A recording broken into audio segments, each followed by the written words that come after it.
Ajay, SFI Visakhapatnam జిల్లా అధ్యక్షులు. ఏదైతే రాష్ట్రంలో ఉన్న విద్యారంగ సమస్యలు పరిష్కారానికై సెప్టెంబర్ 6వ తేదీన జరగబోయే చలో విజయవాడ కార్యక్రమానికి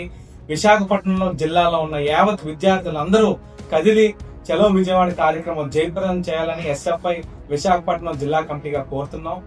ఏదైతే పాఠశాలల్లో విద్యార్థి సంఘాలని నిరాకరిస్తూ ప్రభుత్వం జారీ చేసిన ఉత్తర్వులు ఉన్నాయో అవి తక్షణమే వెనక్కి తీసుకోవాలని, పెండింగ్ లో ఉన్న 6,400 కోట్ల ఫీజు రియంబర్స్మెంట్ డబ్బులు తక్షణమే విద్యార్థులకి అందించాలని,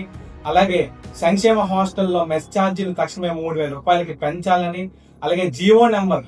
77ని తక్షణమే రద్దు చేయాలని, అలాగే యూనివర్సిటీల్లో టీచింగ్ పోస్టుల్ని తక్షణమే భర్తీ చేయాలని, అలాగే ఇతర అనేక విద్యార్థి సమస్యలు అన్ని పరిష్కారానికై జరగబోయే 6వ తేదీన చలో విజయవాడ కార్యక్రమం ఉందో దాని విశాఖపట్నంలో ఉన్న యావత్ విద్యార్థులందరూ కదిలి ఆ చలో విజయవాడ కార్యక్రమం జయప్రదం చేస్తారని ఎస్ఎఫ్ఐ విశాఖపట్నం జిల్లా కమిటీగా కోరుతున్నాం.